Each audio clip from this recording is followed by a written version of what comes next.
tout-puissant de ma vie.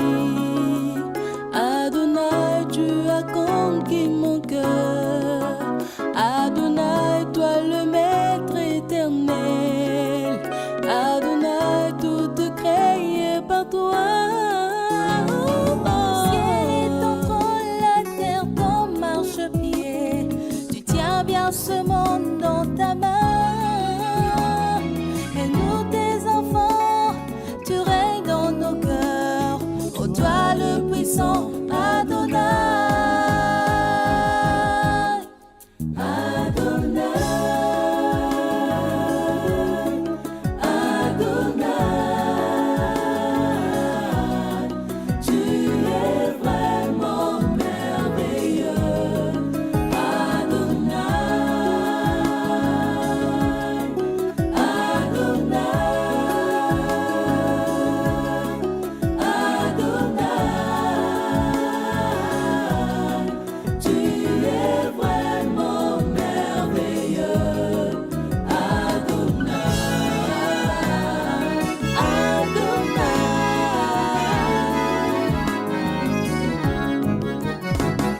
Le diable n'a rien pu faire pour contrer tes plans. Tu donnas ta vie sur la croix. Tu mis fin au péché pour tes bien-aimés. En Christ pour vivre éternellement. Adonai.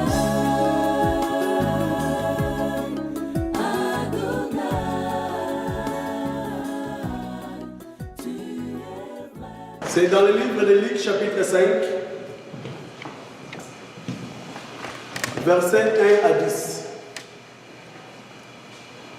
Nous connaissons cette histoire. Beaucoup de personnes, de serviteurs ont prêché sur ça. Mais en regardant et en méditant, c'était vraiment un samedi, j'étais au travail. Samedi le 22 novembre 2014, c'était à 13h20, j'ai travaillé, mais c'était pendant ce moment-là, je n'avais pas de travail. J'en profite toujours de l'occasion, quand je n'ai pas de travail, je prends ma Bible et puis je commence à méditer. Mais c'est un texte que nous connaissons tous. Mais il y a eu quelque chose qui avait vraiment attiré mon attention cette journée-là. Alors, je vais nous inviter à lire d'abord le texte sur la pêche miraculeuse. Qu'est-ce que la Bible nous dit? Puisque nous aimons lire d'abord tous les textes pour le contexte même, pour connaître quelle avait été l'histoire, quel avait été le contexte dans lequel le Seigneur avait parlé. Nous ne voulons pas commencer seulement à prendre des versets et puis à commencer, non. On a vu que beaucoup de récits sont entrés à cause de ça. Beaucoup de gens aujourd'hui citent les versets hors même son contexte. Et ce qui fait aujourd'hui qu'il y en a beaucoup de faux qui se sont multipliés comme une vague. Mais nous voulons d'abord rester dans les textes et voir dans quel contexte c'est que le Seigneur avait mis dans mon cœur. Puisque aujourd'hui nous allons parler le pécheur d'hommes. C'est que le Seigneur avait dit à Pierre, je ferai de toi pécheur d'hommes. La Bible nous dit ceci. Comme la foule se pressait autour de lui pour entendre la parole de Dieu, et qu'il se trouvait auprès du lac de Génézareth, il vit au bord du lac des petites barques d'où les pêcheurs étaient descendus pour laver leurs filets.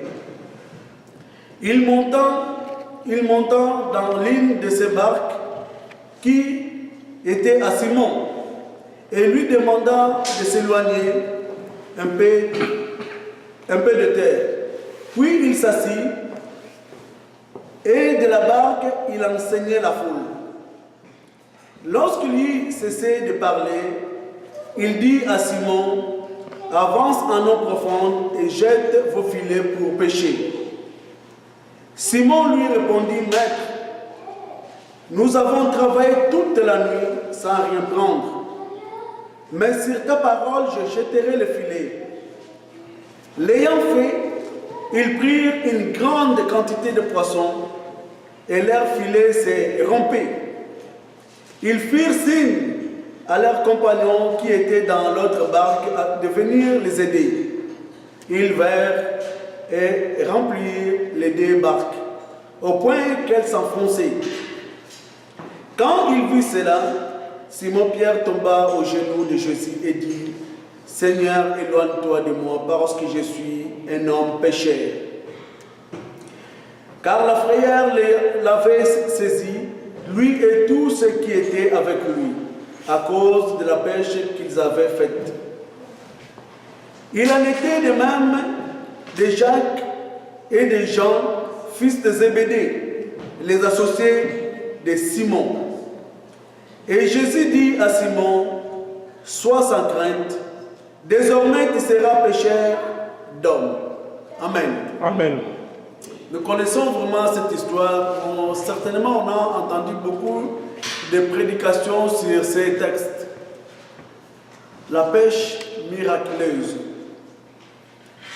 Et nous savons que Simon-Pierre, comme les autres, Jean et Jacques, le fils de Zébédée, ils étaient des pêcheurs, des pêcheurs professionnels. Donc, leur profession était pêcheur. Mais, et ils connaissaient, et la plupart même des pêcheurs, ils font la pêche toujours pendant la nuit. Pourquoi? Tout simplement, c'est parce que pendant la nuit que les poissons mangent. La journée, les poissons se reposent. La nuit, les poissons, ils montent et puis ils cherchent de quoi manger. Et c'est à ce moment-là que les pêcheurs professionnels, ils vont pour aller faire leur pêche. Ils ne font, les pêcheurs professionnels, même les grands bateaux que nous voyons, ils font souvent la pêche la nuit. Yes. Donc ils connaissaient bien leur métier. Et nous voyons ici, ce n'est pas pour la première fois que le Seigneur avait rencontré Simon-Pierre avec les 2 autres, Jean et Jacques. À ce moment-là, déjà, Simon-Pierre, même les 2 autres, ils étaient déjà des disciples de Jésus-Christ. Mais tout en étant disciples, mais ils continuent toujours à travailler. Donc Simon-Pierre, même les autres disciples, ils travaillaient. La Bible nous parle même de Matthieu. Matthieu qui était un collecteur d'impôts, donc Matthieu était un fonctionnaire. Mais malgré que Christ lui avait appelé et il avait accepté Christ, mais il n'avait pas dit à Matthieu ou aux autres, abandonnez vos métiers. Amen. Amen. Seigneur n'a pas ordonné aux serviteurs d'abandonner leur métier ou aux enfants de Dieu qui acceptent le Seigneur. Si cela est le cas, cela veut dire que le jour où nous avions accepté le Seigneur, on devrait tout arrêter. Ne plus aller à l'école, ne plus aller suivre des formations, ne plus travailler. C'est parce que le Seigneur nous a appelés. Mais non, nous voyons qu'ici, cette fois-là, Seigneur, Jésus-Christ savait où il trouvait souvent ses disciples. Il les savait. Et les matins, il savait où il pouvait trouver Simon parce qu'il savait qu'il était pécheur de profession. Et il est venu, mais il voulait faire d'abord l'œuvre du Seigneur. C'est pourquoi il avait emprunté leur barque et puis il a enseigné. La Bible nous dit qu'il a enseigné. Et après avoir fini d'enseigner, il a dit à Simon-Pierre, avance un peu dans l'eau profonde et jette vos filets. Nous connaissons cette histoire. Et même Simon a répliqué que, maître, nous avons travaillé toute la nuit. Les poissons mangent la nuit. Toute la nuit, nous avons travaillé. Même là où toi tu nous envoies, nous y étions. Mais on n'avait rien trouvé. Mais, il a dit que sur ta parole, je jetterai le filet. Et sur la parole du Seigneur, il a jeté le filet. Et nous connaissons l'histoire qu'ils avaient, même le filet était prêt à se rompre. Et il a fallu qu'il fasse appel aux 2 autres, Jean et Jacques, de venir les aider. Et ils ont rempli, les 2 barques étaient pleines de poissons. Et nous savons que Simon-Pierre s'est jeté à genoux et il a dit que je suis un homme pécheur. Mais écoute la réponse de Jésus. Jésus lui a dit que désormais, Simon Pierre, désormais sois sans crainte, mais moi je ferai de toi pécheur d'hommes. C'est une histoire que nous lisons souvent. Mais lorsque je suis arrivé là-bas, ça commençait pour une pécheur d'hommes.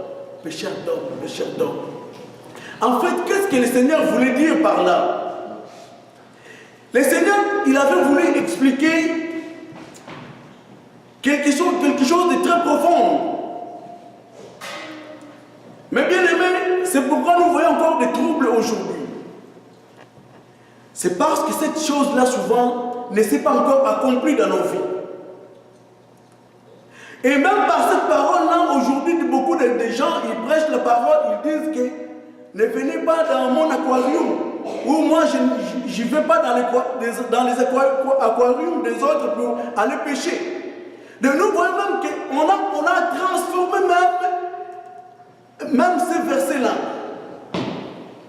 Que les hommes de Dieu sont devenus des pêcheurs pour aller pêcher dans les aquariums. Mais cette fois-là, le Seigneur m'a montré une autre réalité spirituelle. Il ne s'agit pas des aquariums, mais il s'agit d'une réalité spirituelle qui était là. Puisque un poisson qui est dans l'eau, il est dans son pleine attitude de faire tout ce qu'il fait, puisque le milieu naturel du poisson, c'est l'eau. Un poisson qui est dans l'eau, il peut même te faire des choses que toi-même tu ne peux parfois même pas comprendre, puisqu'il tire sa force dans l'eau. Mais un poisson qui est sorti de l'eau, même si tu ne prends pas des couteaux pour couper sa tête, après quelque temps, qu'est-ce qui va arriver? Le poisson va mourir. Alléluia. Amen. Le poisson va mourir. Pourquoi? Parce qu'on lui a tiré de son milieu naturel. Là, le Saint-Esprit commence à m'enseigner, puisque nous sommes toujours dans l'école du Saint-Esprit. C'est pourquoi nous disons qu'ici, nous apprenons tous. Nous sommes vraiment à l'école du Saint-Esprit. Et c'est là où je commence à comprendre. Mais si aujourd'hui un pêcheur, il fait la pêche et qu'il trouve beaucoup de poissons, il prend les poissons puis il les amène dans son aquarium, il les met là-bas, est-ce que les poissons vont mourir? Les poissons ne mourront pas, puisqu'ils ont quitté leur milieu naturel qui est l'eau. On les a mis dans un aquarium qui est semblable aussi à ces milieux-là naturels qui a aussi l'eau. Mais bien aimé, j'ai commencé à voir beaucoup de choses dans ma tête. Et de là où le Saint-Esprit commençait à m'enseigner, j'ai vu même que parfois, chaque été, nous y allons avec toute la famille ici au Biodôme, puisqu'on me donne souvent, avec le travail que je fais, on me donne souvent les coupons pour moi et 4 enfants. Et souvent, quand on y va et qu'on passe du côté des poissons, il y a un grand aquarium au Biodôme et que vous ne trouverez pas seulement des petits poissons, mais vous allez trouver même des gros poissons qui ont même la forme de requins. Mes enfants sont là, ils peuvent témoigner. Des gros, même si tu arrives dans cet endroit-là, tu peux penser peut-être que de l'autre côté, tu es à côté du fleuve ou tu es à côté de l'océan.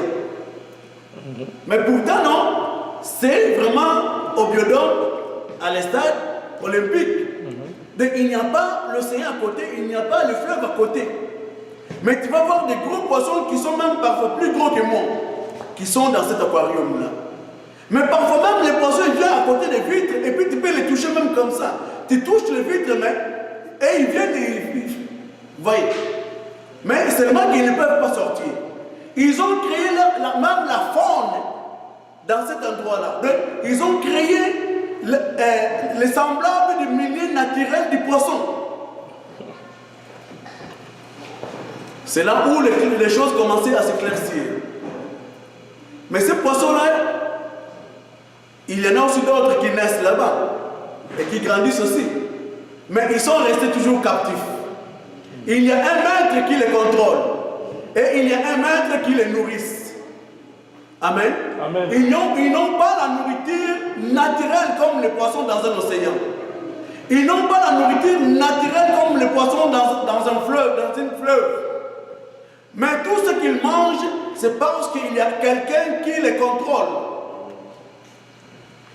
On les avait tirés dans leur milieu naturel, on les a transportés pour les mettre dans un milieu qui est semblable à un milieu naturel, mais qui est artificiel, mais qui ressemble à leur milieu naturel. Mais lorsque le Seigneur avait proclamé cette parole-là à Simon-Pierre, que je ferai de toi pécheur d'hommes, qu'est-ce que le Seigneur voulait dire? Un poisson qui sort dans l'eau, à un moment donné, le poisson est appelé à faire quoi? À mourir. Mais si tu prends le poisson, tu vas encore le mettre dans un aquarium, ce poisson-là ne mourra pas. Mais pécheur d'homme, cela veut dire quoi? Cela veut dire comme toi tu as la profession d'être pécheur et que tu tires le poisson dans son milieu naturel, maintenant moi je vais faire de toi que tu puisses commencer à tirer les hommes et les femmes dans leur milieu naturel qui est quoi? Le monde. Amen. Amen. Amen. Je vais faire de toi pécheur d'homme. Mais le milieu naturel de l'homme, c'est quoi? Le milieu naturel de l'homme, c'est où? Le milieu naturel de l'homme, c'est le monde. Nous sommes attirés par le monde. Nous voulons faire comme le monde veut. Le monde nous dicte des choses même à faire. Et même ceux qui se disent aujourd'hui chrétiens ou enfants de Dieu, mais on ne voit pas même cette différence-là entre ceux qui sont sortis du monde et ceux qui y sont restés. Et pourquoi aujourd'hui même dans les églises, les assemblées, on voit les choses du monde là-dedans? Parce que les hommes ont été tirés du monde, mais on a fait un milieu artificiel semblable au monde, on les a mis encore là-bas. Ces hommes-là n'ont pas passé par l'étape de mourir. Parce qu'on a fait un autre milieu qui est semblable au monde. Ils n'ont pas eu le temps de mourir en eux-mêmes. Alléluia. Amen. Un poisson qui est dans l'océan, comme les poissons qui sont ici au biodôme, si tu les vois, ils font presque quasiment la même chose. Mais bien aimé, si le poisson n'est pas passé par la mort, cela veut dire qu'il continuera à vivre comme s'il était toujours dans l'eau. Mais un poisson qui est mort, même si on le plonge encore dans l'eau, le poisson va submerger. Il ne pourra plus être dans son expansion comme lorsqu'il était en vie. Pourquoi nous voyons aujourd'hui les choses du monde sont entrées dans les églises? Parce que les gens, ces serviteurs-là, ils font la pêche et puis ils transportent ces gens, ils les mettent dans leur royaume. Leurs royaumes sont devenus dans ces assemblées-là. Ils construisent des choses qui sont tellement belles que quand les gens entrent, et cela impressionne les gens.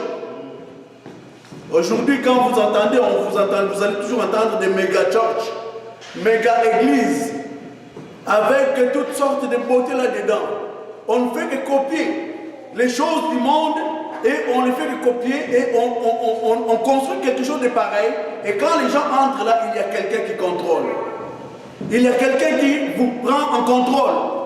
Et non pas seulement vous qui restez là-bas, même lorsque vous allez avoir des enfants, même vos enfants vont rester sous leur domination. Comment se fait-il aujourd'hui, nous ne voyons plus des serviteurs humbles, des serviteurs qui peuvent être à côté des gens? Jésus était un homme de la foule. Amen. Jésus marchait dans la foule. Jésus guérissait dans la foule. Jésus n'avait pas besoin de garde du corps. Montrez-moi où Jésus marchait et que le garde du corps venait puis voulait empêcher les gens. Même lorsque ses disciples voulaient empêcher les gens, Jésus les défendait de ne pas faire ça. Laissez-les venir. Parce que les gens veulent écouter la parole. Amen, amen. Parce que moi je parle du royaume de mon Père. Je ne parle pas du royaume de ce monde, mais je parle du royaume de mon Père. Yes. Mais bien aimé, au lieu qu'aujourd'hui les gens parlent du royaume de Dieu, puisque nous parlons du royaume de Dieu, les gens parlent du royaume de ce monde. C'est là où les choses se compliquent. Si tu n'es pas passé par la mort, cela veut dire que tu es toujours l'homme naturel. Tout en étant dans une assemblée, tu es et tu resteras toujours un homme naturel. Or, un homme naturel ne pourra jamais saisir les choses de Dieu. Puisque les choses de Dieu, ce n'est pas naturellement que nous allons les saisir. Puisque les choses de Dieu, ce sont des choses qui sont spirituelles. Mais pour que tu puisses commencer à saisir les choses spirituelles, il faudrait d'abord que tu passes par la nouvelle naissance ou passer d'abord par la mort en soi-même. Si tu es mort et que tu es né de l'esprit, c'est à ce moment-là que tu peux commencer à saisir les choses de l'esprit. Amen. Jésus avait dit dans le livre de Jean chapitre 18 verset 36, Jésus avait répondu à quelqu'un, à un homme influent, Pilate. Pilate qui ne comprenait toujours pas ce que Jésus prophétisait, ce que Jésus disait par rapport au royaume. Et ce jour-là, Jésus a pris le temps de dire à Pilate que mon royaume n'est pas de ce monde. Jean chapitre 18, verset 36. Mon royaume n'est pas de ce monde. Si mon royaume était de ce monde, mes serviteurs auraient combattu pour moi, afin que je ne sois pas livré aux Juifs. Mais maintenant, mon royaume n'est pas d'ici-bas. Tout au long du ministère de Jésus-Christ, Jésus, même lorsqu'il guérissait les gens, même lorsqu'il chassait les démons, même lorsqu'il faisait des prodiges et des miracles, il n'arrêtait pas de dire que mon royaume n'est pas de ce monde. Il n'arrêtait pas de dire que je suis venu pour vous présenter le royaume des cieux. Les royaumes des cieux. Mais ceux qui vont entrer dans ce royaume-là, il faudrait d'abord qu'ils naissent d'abord de nouveau. Amen. Amen. Et nos enfants, vous êtes là un jour, vous deviez aussi faire votre choix pour que vous naissiez aussi de nouveau. Puisque si vous ne le faites pas, ne dites pas comme j'entends souvent des gens disent que je suis né dans une famille chrétienne. Non! Tu es né peut-être dans une famille, ton père et ta mère, ils ont cru ou ils croient en Jésus-Christ. Mais pour que toi tu fasses aussi partie de ce royaume-là, il faudrait qu'un jour aussi tu acceptes Jésus-Christ. Amen. Étant ton Seigneur et Sauveur. Il faudrait qu'un jour que toi aussi tu puisses passer par la nouvelle naissance. Et que naître de l'esprit. Puisque naître dans une famille chrétienne ne fait pas de toi directement un enfant de Dieu. Lorsque tu es encore enfant, tu es sous couvert de la protection des parents, parce que les parents, ce sont eux qui ont accepté le Seigneur. L'ambiance, l'onction de Dieu est dans cette maison-là. Mais un jour, il faudrait que vous aussi vous fassiez votre choix d'accepter le Seigneur, dire que Jésus, je veux que tu sois mon Seigneur. Je veux que tu sois mon Sauveur.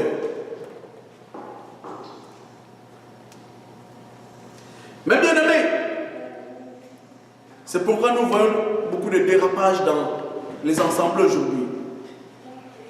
Et j'ai déjà entendu quelqu'un dire, quand nous faisons l'évangélisation, comme mon frère Mbemba, lorsqu'on priait, il disait que 2015, ça doit être une année d'évangélisation. Il faut commencer à cibler des gros poissons. Cibler des gros poissons. Donc on prend les gens pour des poissons. Ce n'est pas ce que le Seigneur avait dit. Donc dans les églises contrôlées par les hommes, vous êtes là, mais ils sont dehors. C'est pourquoi on vous fait faire des prières. Que non, le ciel ton ciel est déjà fermé. C'est parce que tu es dans un aquarium. Dans un aquarium, il y a toujours un couvercle qui est là-dessus. De celui qui contrôle les gens dans les aquariums avec la face des hommes. Quand ils viennent dans les vitrines, il fait comme ça. Ce sont eux qui vous donnent ce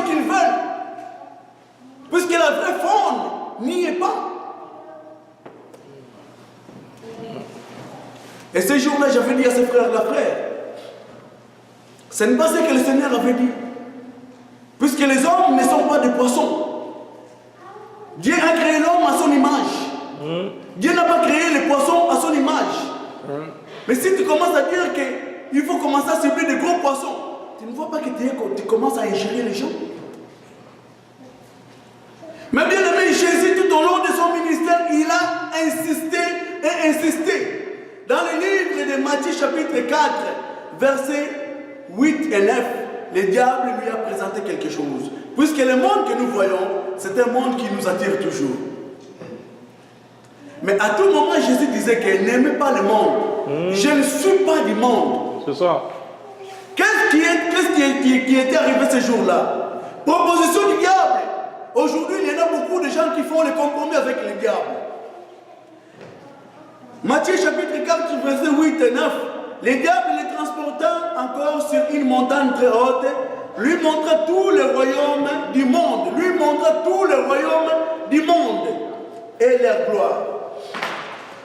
Et lui dit, je te donnerai tout cela si tu te prosternes et m'adores.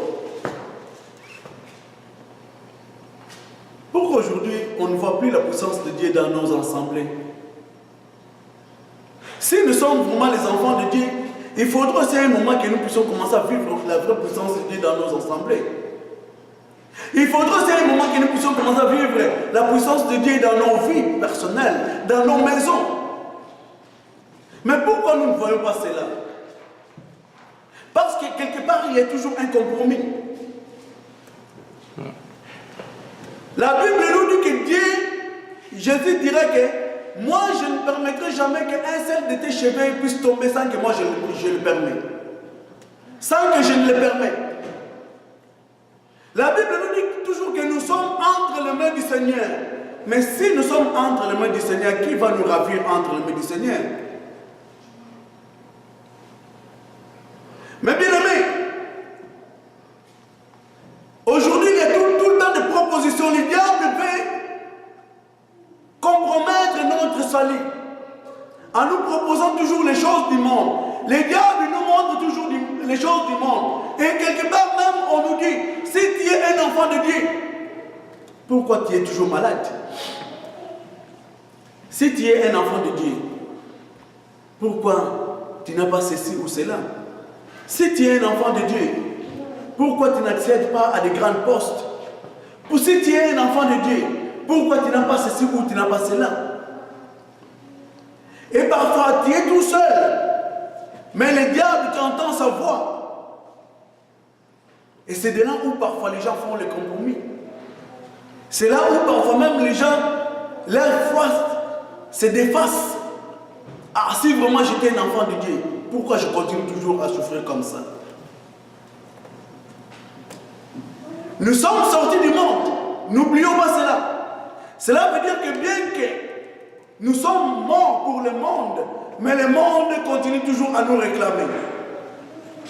Le monde continue toujours à nous réclamer. Ils veulent toujours que nous descendons dans ce monde, nous soyons du monde, afin que nous commençons à faire des choses comme le monde le veut.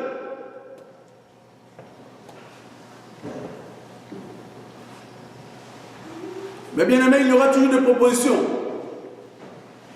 Mais c'est quitte à nous. La décision nous revient. Nous qui avons compris. Puisqu'avant que nous venions au Seigneur, nous étions aussi dans le monde. Il faudrait que nous puissions commencer à entrer à nous-mêmes, regarder notre marche avec le Seigneur. Est-ce que les choses du monde nous sont attachées encore? Est-ce que je traîne encore les choses du monde en moi? Puisque si tu continues à traîner les choses du monde en toi, ça devient une porte pour que l'ennemi puisse entrer, puisque tu possèdes quelque chose qui lui appartient. C'est ça.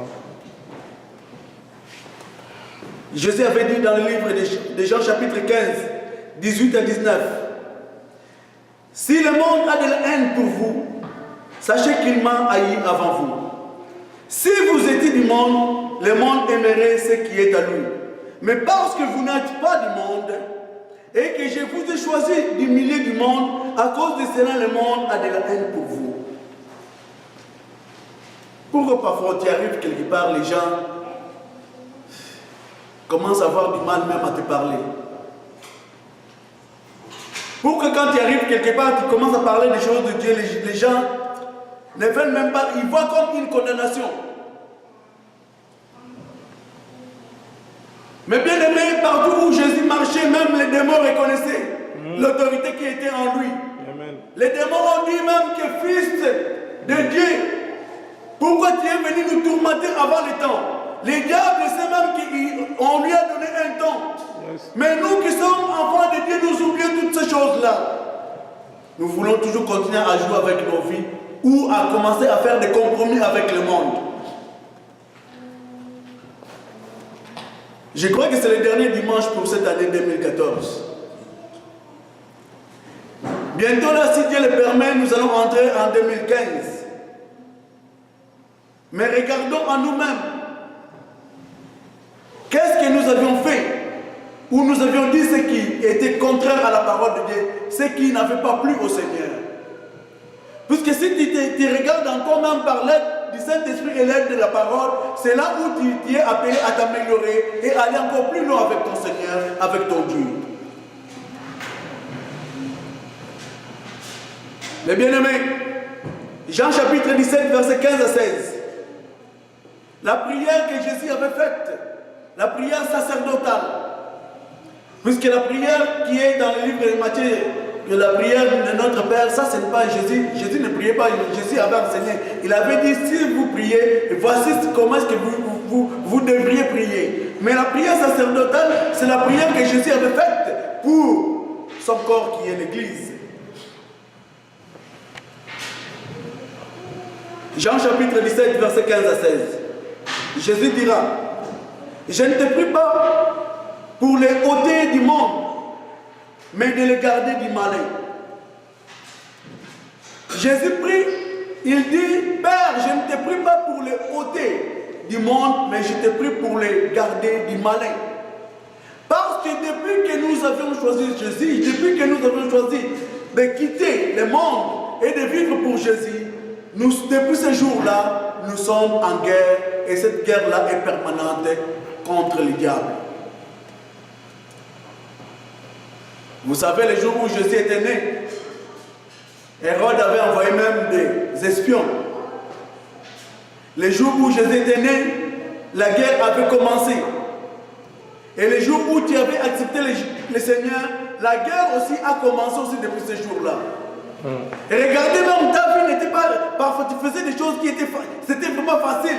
Mais depuis ce jour-là, tout ce que tu veux faire, ça devient un peu compliqué. C'est pourquoi Jésus a prié que non, pas Père, je ne te prie pas de les ôter du monde, mais de les préserver, de les garder du malin. Mais pourquoi les garder du malin? Pourquoi? C'est parce que tout simplement, les malins cherchent même à mettre la confusion même dans notre propre identité tant qu'enfant de Dieu. Est-ce que ça t'est déjà arrivé de te poser la question, est-ce que je suis vraiment un enfant de Dieu? Ça t'est déjà arrivé? Dans des situations difficiles, tu te dis que si vraiment j'étais enfant de Dieu, mais pourquoi? J'ai prié, j'ai gêné, j'ai fait tout ce que un enfant de Dieu pouvait faire, mais il n'y a rien qui change.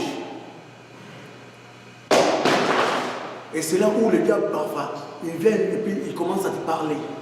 Mais si tu étais vraiment enfant de Dieu, si tu étais vraiment enfant de Dieu, les mêmes, parce que tu as un besoin, devant les besoins, c'est là où le diable vient.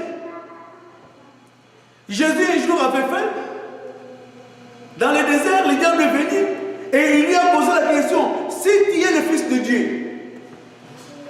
Et pourtant, il savait que c'est lui le Fils de Dieu. Ce n'est pas parce que tu sais que tu es un enfant de Dieu que le diable ne viendra pas mettre ton identité en doute. Satan savait que c'est lui qui était un fils de Dieu. Mais il a dit, si tu es le Fils de Dieu. Matthieu 4, 3. Matthieu 4, 6, il vient encore, il dit, tu es le Fils de Dieu. Ils veulent toujours dire, est-ce que tu es le Fils de Dieu? Ils cherchent toujours à mettre ton identité en doute. Mais bien aimé, nous ne vivons plus pour le monde. Nous ne vivons plus pour le monde. Et le monde, tant que nous sommes encore sur la terre, le monde continuera toujours à nous proposer des choses. Nous serons toujours attirés par des choses du monde. Mais un vrai qui est mort, les choses du monde ne lui intéresseraient plus jamais. Même si là, ces choses-là seront à son service. Et non commencer à glorifier ces choses-là. Dimanche passé, on avait entendu l'idolâtrie. Combien aujourd'hui des enfants de Dieu qui sont devenus idolâtres même devant leur voiture, devant leur bien matériel. Et notre bien-aimé avait précisé même, tu peux devenir même idolâtre devant même la télévision terrestre, devant la télévision pendant des heures et des heures jusqu'à ce que tu vas être fatigué et surfatigué. Et même le lendemain, tu n'arrives pas à te réveiller pour aller adorer ton Dieu.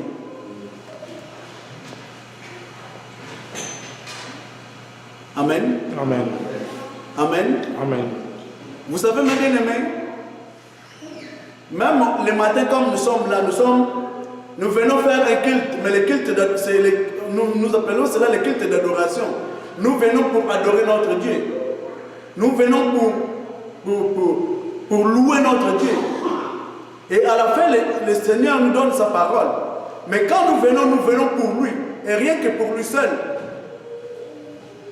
Mais je sais que tout un chacun de nous, si demain tu vas aller travailler, tu vas prendre un temps pour dormir, à dormir même de bonheur, pour que demain tu sois vraiment en forme pour aller travailler. Mais cette discipline-là même pour nous, enfants de Dieu, parfois nous n'avons pas cela, si cela concerne pour les choses spirituelles.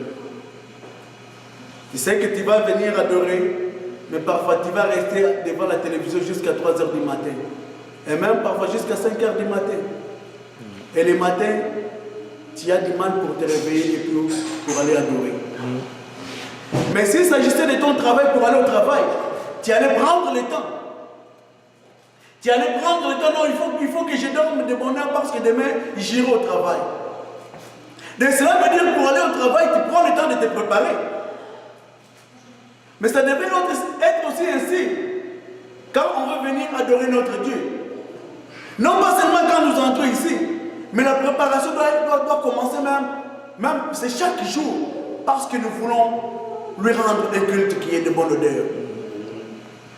Si tu n'es pas en forme, tu penses vraiment que tu pourras adorer ton Dieu comme il faut. Tu adores, mais Yahweh, ça là, parce que tu n'es pas là. Quelque part, tu te dis, que ça finisse vite aussi que je retourne à la maison. Mais lorsque tu vas retourner à la maison, ne pensez pas qu'ici tu te dis que non, je vais retourner pour aller dormir. Mais lorsque tu vas retourner à la maison, tellement que tu adores ta télévision, tu vas te plonger encore à la télé. Là, la force te revient encore. Est-ce que nous ne voyons pas que ce sont des malices du diable? Le Seigneur dira que, Père, je ne te prie pas de les ôter du monde, mais de les préserver, de les garder du malin. Mais bien aimés, soyons des gens qui savent ce qu'ils sont. Je sais seulement qu'un jour, je marchais dans le monde. Je faisais aussi comme le monde. Tout ce que le monde faisait, je le faisais aussi. Mais depuis que le Seigneur m'avait tiré du monde, sortir du monde, pour que tu puisses vivre vraiment la plénitude de l'évangile, il faudrait, quand tu sors du monde, il faudrait d'abord que tu meurs. Et à ce moment-là, tu vas commencer à aspirer aux choses spirituelles. Parce que notre royaume n'est pas de ce monde. Amen. Notre royaume, c'est le royaume de cieux. Donc Christ lui-même est parti et est assis à la droite du Père. Et son corps est encore ici. Son corps, c'est nous qui sommes l'Église, qui sommes son corps. Et que quand nous parlons, la tête est dans les cieux, le corps est ici. Cela veut dire que le corps reçoit toutes les recommandations de la tête. Amen. Mais cette recommandation nous est donnée par l'aide du Saint-Esprit. Mais tu ne pourras jamais saisir les choses spirituelles tant que tu es toujours connecté au monde. Tant que tu es toujours connecté au monde, ça sera difficile de commencer à recevoir les choses de l'esprit. Mais bien aimés, parfois nous sommes tellement ignorants, parfois tellement nous sommes aussi naïfs, et nous pensons je suis enfant de Dieu, puis ça s'arrête là. Mais n'oublions pas, Satan, le diable, déploie toute son armée. Il déploie toute son armée pour contre qui? Ce n'est pas contre ceux qui sont dans le monde. Puisque ceux qui sont dans le monde les appartiennent déjà. Mais son armée, il déploie son armée contre ceux qui sont sortis du monde. Mais bien aimés, regardons dans le livre d'Éphésiens chapitre 1. Essayons un peu de regarder ça. Éphésiens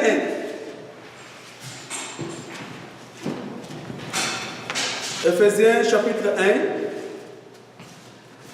1. Regardons versets 20 à 23. Qu'est-ce que la Bible nous dit? Éphésiens chapitre 1. Versets 20 à 23.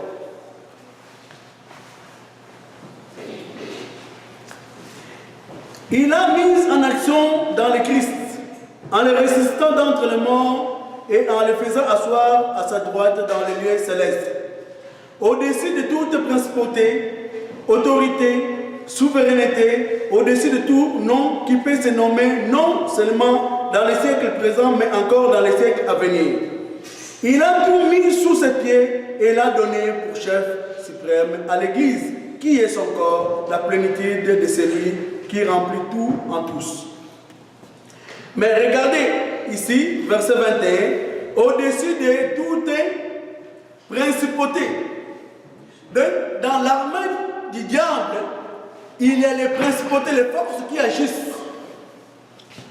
Il y a les principautés, il y a les autorités. C'est pourquoi nous voyons parfois dans d'autres assemblées ou églises, quand vous entrez, les serviteurs qui est là, il domine, il a l'autorité devant tout le monde.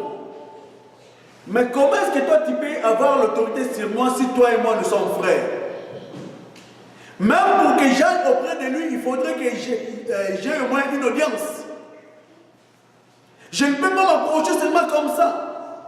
Même quand il sort, la réunion finit, tu ne peux pas t'approcher, sinon les gardes du corps vont te pousser. Mais dis-moi, est-ce que vraiment vous êtes les enfants du même père? Alléluia. Amen. Puisque moi, je n'ai jamais vu dans la famille, j'ai aussi des grands frères, que si je veux m'approcher auprès de mon grand frère, et puis d'autres personnes vont m'en empêcher de m'approcher auprès de mes frères. Ça ne s'est jamais fait. Vous ne vous êtes pas posé déjà la question pourquoi?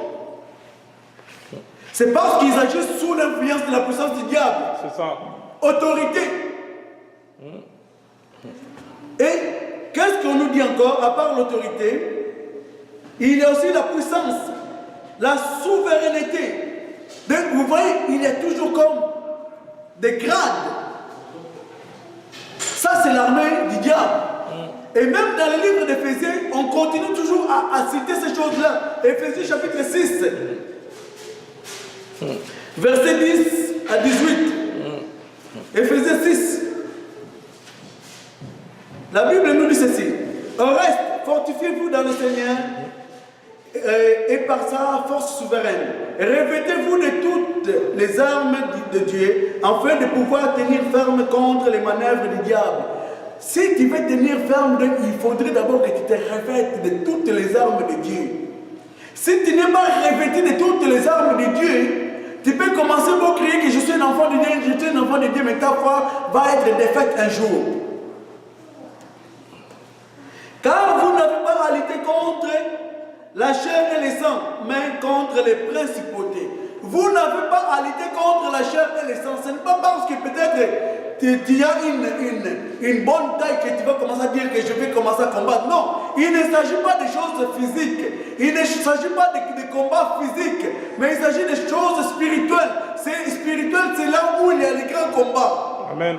La Bible nous dit, vous n'avez pas à lutter contre la chair et le sang, mais vous avez à lutter contre qui? Vous avez d'abord à lutter contre contre les principautés. Donc, on commence encore contre les principautés, contre les pouvoirs ou les autorités, ceux qui viennent pour vous dominer.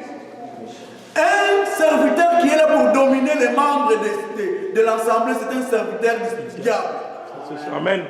Il n'y a pas les milliers. Ouais. Tu es là pour commencer à dominer les enfants de Dieu, tu es un serviteur du diable. C'est ça, c'est la parole. Il n'y a pas la demi-mesure. Puisque si tu étais le serviteur de Dieu, tu aurais de l'amour. Parce que tu sais que ce sont tes frères. Et vous savez que dans d'autres assemblées, même le bureau du pasteur, toi, tu ne peux pas entrer. Tu ne peux pas entrer. Avant que tu aies l'accès là-bas, il faut que tu sois aussi un homme influent. Comment? Un homme qui donne les hommes qu'on appelle les poissons, des gros poissons, qui ont le visage des hommes, mais tout le reste c'est les poissons. Mami Wata. Tati Wata. Si tu n'as pas les grosses enveloppes, tu ne peux pas entrer. Puisqu'avant que tu entres, il y a les gardes du corps qui est là. Qui? C'est qui? Ah non. Qui n'entre pas? C'est qui? Ah non. Ah, filet, ah, les gros poissons.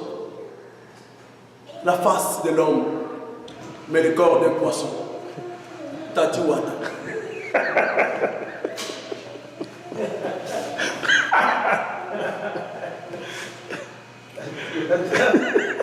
Vous n'allez pas nous aimer parce que nous ne sommes pas du monde. Mais ceux qui sont les vrais enfants de Dieu entendront ce message et puis ils diront Amen. C'est ça. Amen, amen.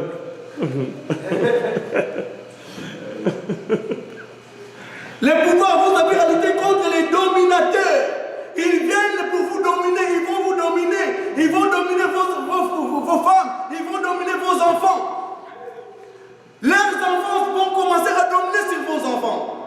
Mais ce n'est pas l'évangile que le Seigneur avait amené. Non. Ce n'est pas de cette façon-là que le Seigneur veut que nous soyons les enfants de Dieu. Non, non. C'est pourquoi même le Seigneur avait dit qu'il n'appelait personne Père, car vous n'avez qu'un seul Père qui est dans les cieux. Amen, amen. Et le Seigneur, même lorsqu'il avait appris les gens à prier, il a dit quand vous priez, dites notre Père qui est dans les cieux. Amen, amen, amen. Yes. De cela, si Dieu est notre Père, cela veut dire que nous sommes tous frères. Amen. Yes.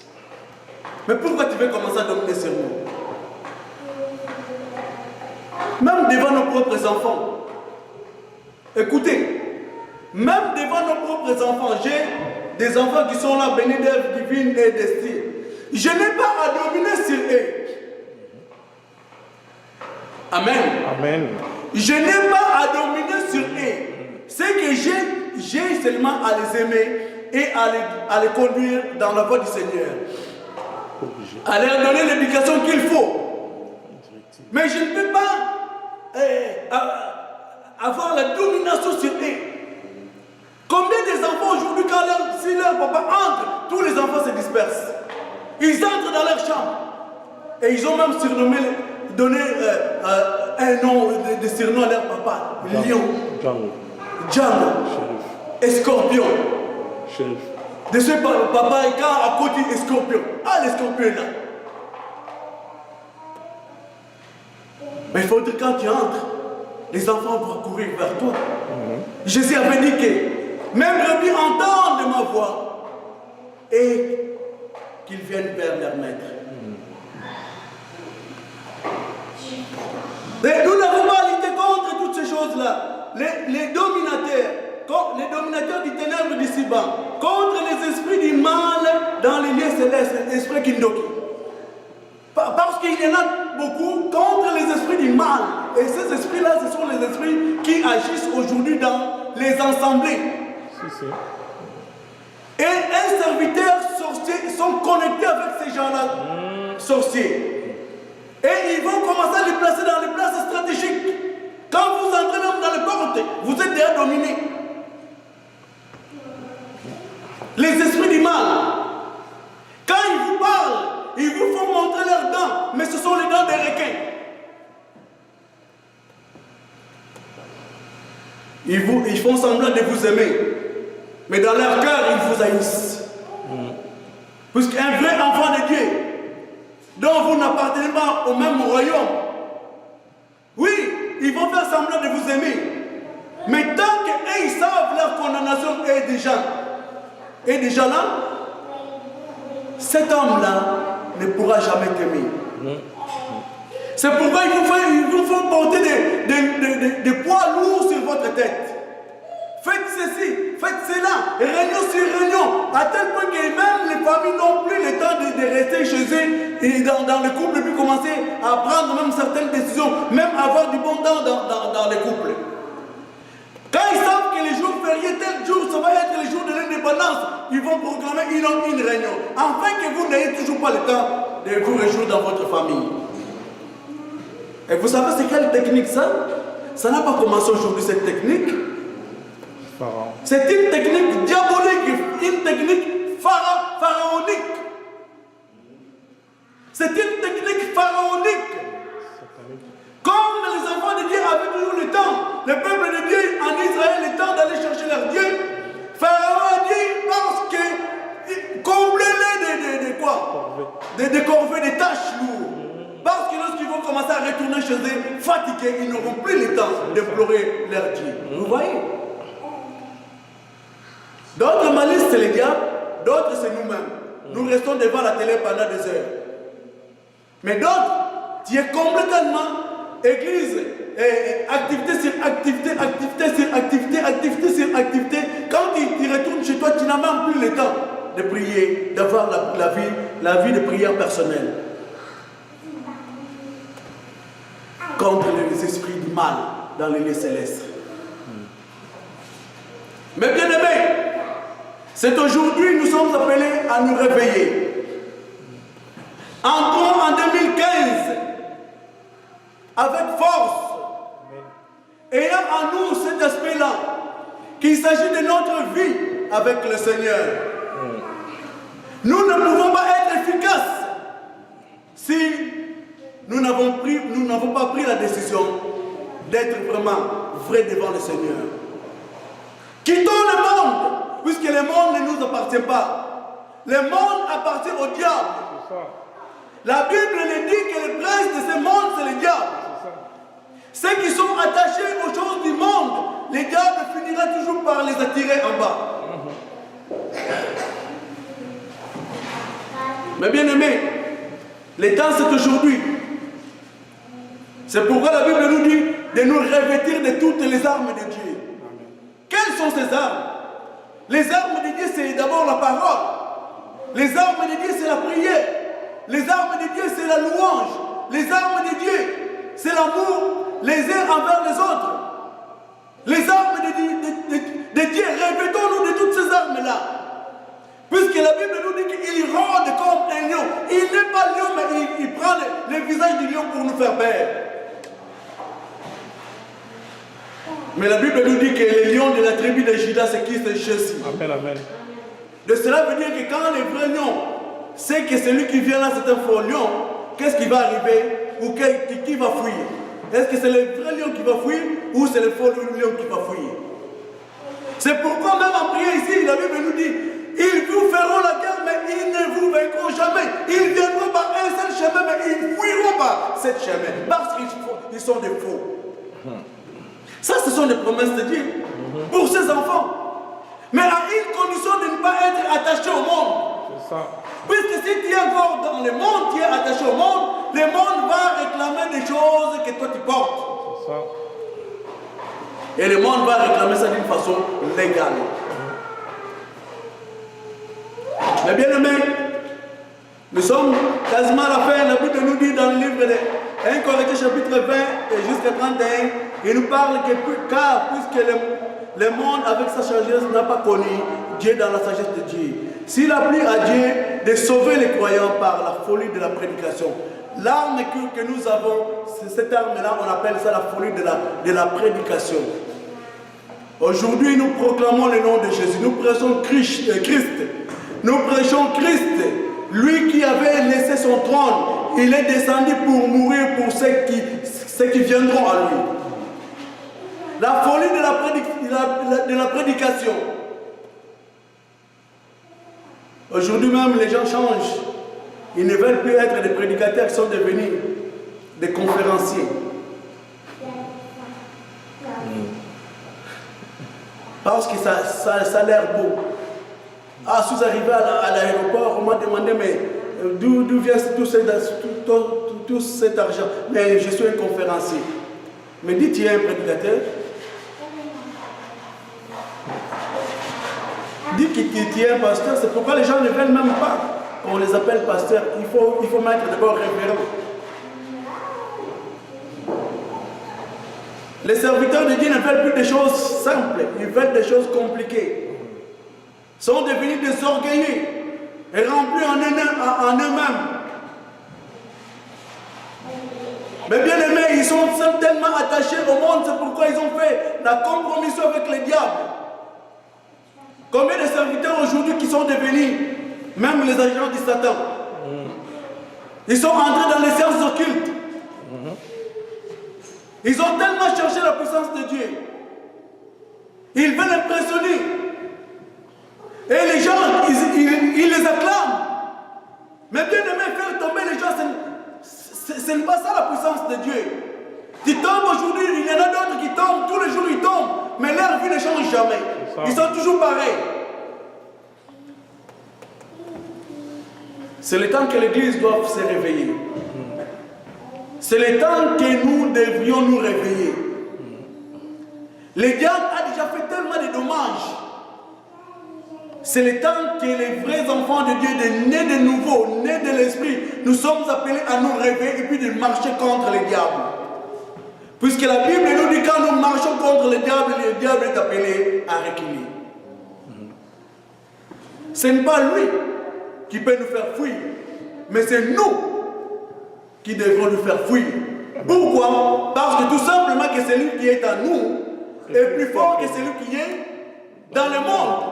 Le monde est son prince. Celui qui est en nous, Jésus-Christ, est plus fort que celui qui est dans le monde. Et quand nous marchons avec Jésus, amen. Cela veut dire que le diable est appelé à reculer avec ses serviteurs. Amen. Amen, amen. Quittez ces endroits-là. Quittez les aquariums. Ils vous le disent comme ça. Moi, je ne peux pas aller pêcher dans un aquarium de l'autre. Cela veut dire que son endroit, c'est un aquarium. Est-ce que vous avez des oreilles? C'est pourquoi la Bible nous dit que dans le dernier temps, d'autres auront des oreilles, mais ils n'entendront pas la parole. Vos oreilles sont bouchées parce que le diable a fait entrer des bouchons dans vos oreilles. Ils vous disent des choses comme ça, mais vous ne comprenez pas, vous ne cessez toujours pas les choses qu'ils vous disent. Et d'autres même arrivent, ils ont même l'audace de commencer à dire, je vais quitter dans mon corps, je quitte et puis je vais quelque part, je fais des missions et je retourne. Ils vous enseignent même la sorcellerie et vous les acclamez. C'est là où l'Église est rendue. Le réveil, c'est maintenant. Mais bien aimé, la connaissance appelle le réveil. Et le réveil amène la lumière en nous. Mais l'ignorance amène les ténèbres. C'est ça. L'ignorance va faire que nous puissions continuer à nous traîner dans les ténèbres. C'est le temps de nous réveiller aujourd'hui. Jésus-Christ revient bientôt. Nous ne connaissons ni les jours ni les temps. Mais la Bible nous dit de nous préparer chaque jour. Mais bien aimé, ce n'est pas parce que tu vas entrer dans 2015 que tu es entré dans le ciel. Dans 2014, il y a eu aussi des gens qui nous ont quittés. Mais dans 2015, est-ce que tu vas continuer toujours à marcher avec le Seigneur? Alléluia. Amen. Puisque aujourd'hui, on est le 28, il y en a des gens qui attendent seulement le 31. Et puis ils vont festoyer. Alléluia, alléluia, alléluia. Mais est-ce que tu vas continuer à marcher avec le Seigneur? Est-ce que si le Seigneur revient, est-ce qu'il trouvera sa parole en toi? C'est ça. Est-ce que si le Seigneur revient, est-ce que tu participeras pour l'enlèvement? Mais bien aimé, n'aimez pas le monde. Le milieu naturel du monde, le milieu naturel de l'homme, c'est le monde. Mais le Seigneur nous a dit de quitter le monde. Il a dit que je vous ai choisi des milliers du monde. Père, je ne prie pas que tu puisses les ôter du monde, mais de les préserver du malin. Mais bien aimé, c'est aujourd'hui. C'est aujourd'hui. Et que tout et chacun de nous puisse entendre cette cloche-là qui continue à sonner dans son cœur. Que le nom de Jésus soit loué. Amen. Amen, amen. Que le nom de Jésus soit loué. Amen.